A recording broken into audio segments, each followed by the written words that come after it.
Yo, what's going on, boys? How you guys doing today? Welcome back to another new video. And in today's video, we're going to be talking about Aishas, the Trials weapon this week.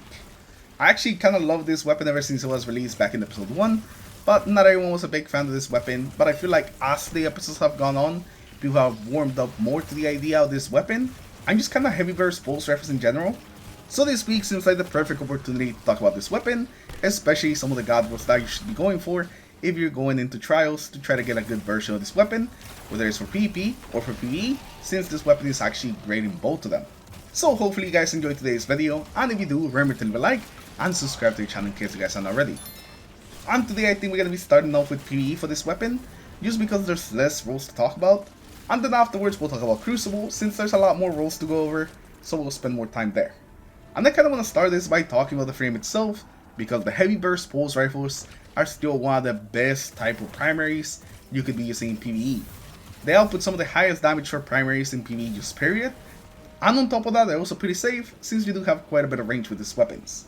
The 2 bursts does take a little bit to get used to, but if you're used to using something like the Graviton, then you have no problem getting used to these types of weapons. Now the very first God Roll I'm gonna recommend for PvE is gonna be Slice plus Hatchling. Now this one's gonna work better if you are on the Strand subclass, but even without it, I think this is gonna be pretty good, especially with the artifact mods we have helping Strand this season. Especially Slice, just being able to apply Sever every time they use their class ability is huge, and in endgame content, it is a very good perk. You basically just reduce everything's damage by like 40 to 50%, depending if you're using some of the seasonal mods, making some of those very dangerous enemies in the game just a lot less dangerous because of the Sever. Now, I know hatchlings are not like the best, but they do add a bit of extra damage, and if you are on a Strand build, hatchlings are gonna be pretty good. A Slice is really the perk that we're highlighting though, since Slice goes pretty much well with everything, and applying Sever onto a bunch of targets is just really good, especially with a very easy activation requirement. You could also pair this up with a damage buff if you want. You have a couple of damage buffs here on this weapon as well, so you could go Sever plus Kill Clip, or Sever plus Golden Tricorn, or even Sever plus Collective Action. Out of all of them, I think Golden Tricorn ended up working the best for me, and the one that kind of felt the best in PvE.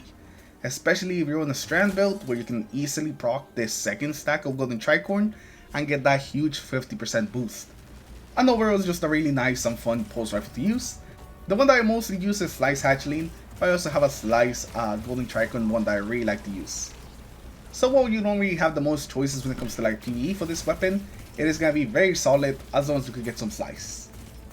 And now let's move on and talk about the Crucible rolls, and this is where we're going to have a bunch of different options. Now a lot of these rolls are going to have a bit of overlap, so I try to mention multiple rolls when they use a specific perk. Things like Headseeker and Kill Clip have a lot of different perk combinations, so we try to keep them all grouped up in one.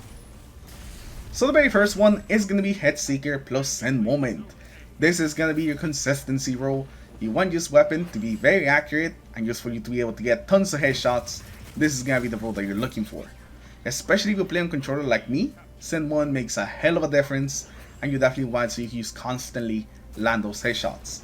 And whenever you do not land those headshots, you have a Headseeker to give you that increased aim assist, as well as the increased damage, so you can actually land those headshots after you missed your shot. Now another role that's going to be very similar to this one, that's also about just improving the consistency of the weapon, is going to be Keep Away plus Headseeker.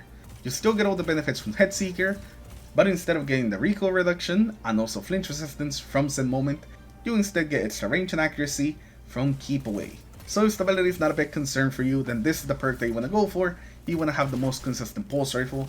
The extra accuracy and range are definitely going to be helping you. Another role that I really like on this weapon, but I just don't see too many people talk about it, is Slice plus Headseeker. It is a pretty crazy 1v1 role. You lower the enemy's damage, while at the same time making it easier to reach the optimal TDK thanks to Headseeker. Basically just increasing the chances that you win that 1v1, and you're going to be very hard to kill since they're just straight up doing less damage to you. Now this role's not really going to be for everyone, but if you're a hunter, especially an Invis hunter, then definitely give this role a try. Because not only are you going to come out of invisibility surprising people, but you're also immediately going to lower their damage, basically making it almost impossible for them to win that 1v1 unless somebody else helps them. Now for perks that actually decrease their TTK, a lot of people just gravitate towards Skill Clip, and Kill Clip is okay, it definitely drops 3 TTK, but definitely not by a lot. You go from a 0.8 to a 0.73. Essentially you're taking one less shot to kill, but it is very forgiving when it comes to like reaching the optimal TTK, since you need 4 headshots on the body, and that's usually pretty easy to pull off. And kill clip pretty much pairs up perfectly with keep away or send moment. Either of them are both gonna work really great with kill clip, and it's gonna be a really solid perk. Now this weapon can also roll with Desperado, and this is one of those cases where Desperado just outclasses kill clip because it drops your TTK from a 0.8 to a 0.62. A way more noticeable TTK decrease, at least compared to kill clips, while at the same time still being fairly easy to reach by only needing 5 headshots and a body. So you're going to be able to hit this pretty consistently. Now the problem with Desperado is that it does require a precision kill to activate it. So you can't just get any sort of kill like you can with kill clip, which is something pretty nice about kill clip. Any kill that you get will activate it, but with this you do have to get those precision kills, and if you get a body shot as your final shot, then you're not going to be able to activate this. But I definitely think that it's worth it, especially for the amount of decrease that you're going to be getting in your TTK, and also that this weapon already heavily relies on like headshots, so you're already going to be going for precision hits pretty much every single time. So most of the time your kills are going to be precision hits, so you're going to be able to activate this fairly often. And once you get it going, getting follow-up kills is going to be just so much easier, since you're going to be killing people just so much faster. Now for the perks that you want to pair up with Desperado, again keep away and send moment are both great options, but I do tend to prefer send moment here for the recoil reduction, especially with the increase of RPM. I do feel like the send moment gives me a bit more control over the weapon, so I can still consistently hit those headshots. Especially since I'm on console with controller, that send moment is definitely very helpful. Now if you're on mouse and keyboard on PC, then you might not need send moment. That's gonna be up to you. Another one that I really like with Desperado is actually Encore, which gives you stability, range, and accuracy when you get some kills. And you essentially get 2 stacks every time that you get a kill. So whenever we have our Desperado active, we're also gonna be taking advantage of those stats as well. And the extra stability and accuracy is definitely very nice. This also works pretty well with kill clip. I kind of forgot to mention that at that point. But yeah, this is going to work really well with both of the perks that require kills. And those are pretty much going to be the rolls that I kind of like the most for Crucible, and the ones that I recommend that you guys go for this weekend.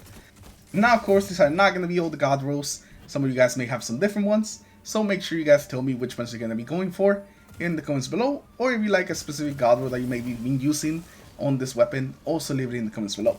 I always love hearing what you guys are going for, or what you have been using in the Crucible and also PVE.